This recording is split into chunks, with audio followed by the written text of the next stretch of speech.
Salut! You had three questions to discuss. What's the scariest thing about only speaking in French?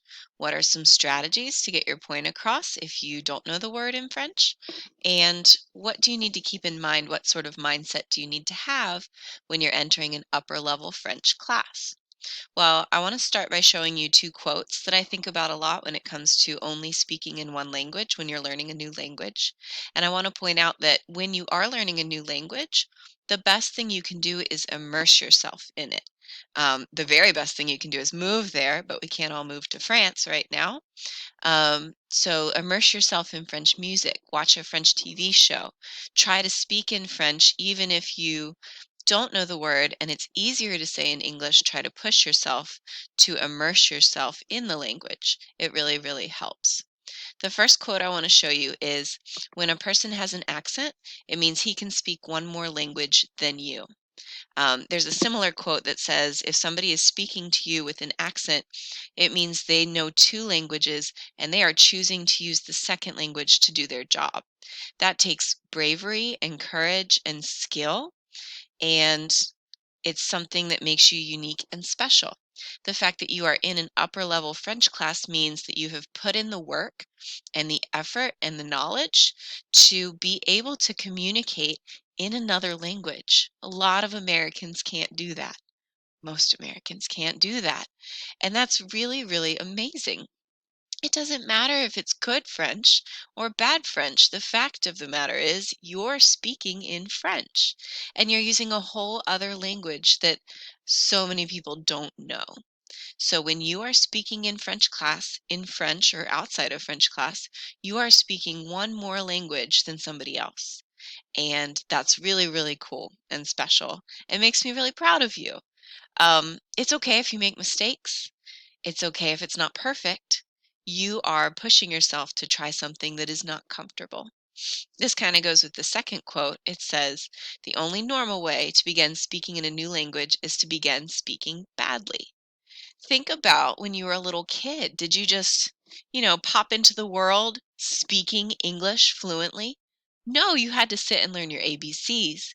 You had to go to phonics class. You had to try spelling things, and you did not do a good job at first.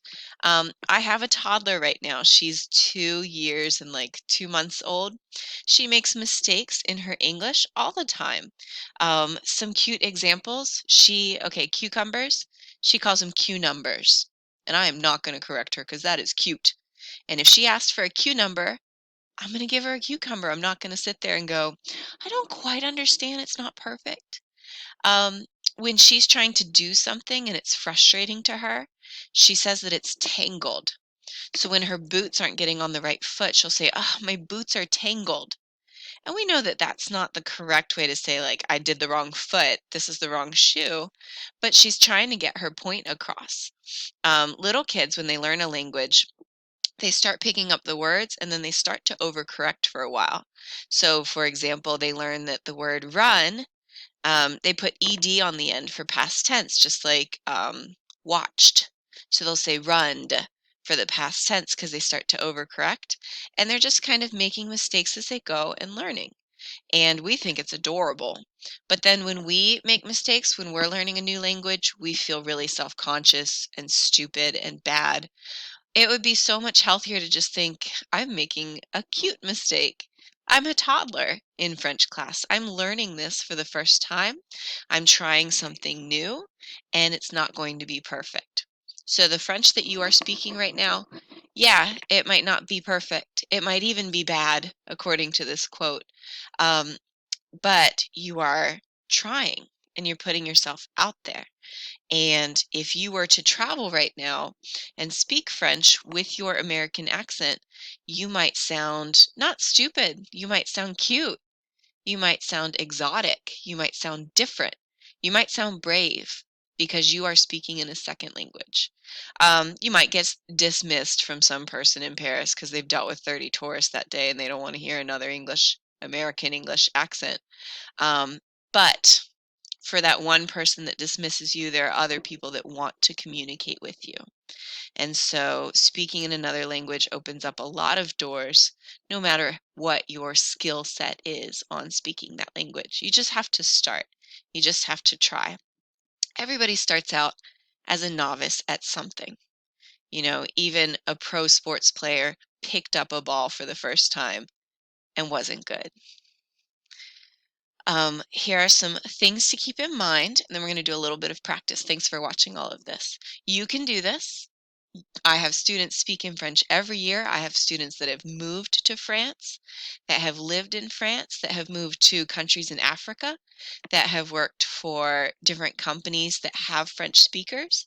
I've had students that have spoken French to not employees, customers at Walmart in French. You can do this.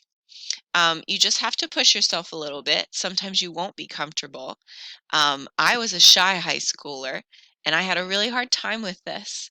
Um, it is something that you have to push yourself a little bit to do. This class is what you make of it, so if you want to make the most out of it, you will get that back. If you just want to scooch by and survive, you can. But I encourage you to try to make the best of it and not be that guy who, when I run into them later and say, "Oh yeah, I'm a French teacher," they go, "Oh, I took 4 years of French. I don't know anything." That reflects on you, not on me. I want you to learn French. You have to want it too. And once you quit the first time, it gets easier and easier to quit. Keep pushing. If you default and just use the English word for a thing you don't know rather than go look it up, what are you going to do next time? You're not going to go look it up. So if you get into good habits, like grab a dictionary, Google that word, not Google Translate, but like Google it or use word reference. The more you push yourself to get into the routines of, I'm going to make this happen in French, the easier it gets. The more you default to English, the more you don't participate, the more you hold back, you get stuck in that routine. And lastly, everybody survives. If you don't like speaking in French, you can still survive French 3. If you're not a good French speaker, you can still survive French 4. You can do the work and get a passing grade. Sure, I want you to pass. I want you to get credit for taking this class. But are you growing? Are you learning? Are you actually going to get out of French and feel like you can speak it? I sure hope so. That part's up to you to try to do. I think I'm going to pause this video here. No, let's keep going. Let's keep going. I want to talk about how to speak in French if you don't know the word. This is part of a larger thing that we'll start doing next called circumlocution. Circumlocution means talking around the idea. We do it in English all the time when we forget a word for something. Things that you can do to share a French word you can't think of the word for. You can make a gesture. You can make a face. So if you're trying to think of the word disgusting and you can't remember dégoûtant or dégueulasse, you could go and make a face for it. You could make sounds. Maybe you're trying to explain a certain kind of animal and you don't remember the word for bird. You could make sounds and gestures to be a bird. I remember that one time I forgot the word for ham. It happens. And I literally went like this, and I got a ham sandwich. The guy laughed at me, but I got my ham sandwich. I felt stupid, but it worked. You could say the opposite of something. So if you can't remember the word chaud, use the word froid. Pas froid, not froid, not cold. So you can do opposites to get your point across. You can always draw something. That has worked in the past. You could say a category. You could say it's a kind of fruit. It's a certain room in a house where and you can explain that way. You can use synonyms, so you could use another word for it. So if you can't remember the word marrant, which means funny, you could use amusant. And you have access to dictionaries, not only physical ones in the classroom, physical ones in your hand. You have a cell phone on you at all times usually. You have laptops where you can look something up. You can use dictionaries to look up the word you need. Now that does not mean translate. That doesn't mean put a whole sentence into a translator and be lazy. I want you to make building blocks out of these words and use them. So just as a little game, you can pause this video if you're with your class and try these out. How would you explain the word tired and you don't know the word fatigué? You can't say it. pause this video and show a partner or show the class, how would you do a gesture? How would you do a sound? How would you do the opposite? What I want you to do is take this word tired and go down this list over here, and I want you to try to show tired in all of these ways.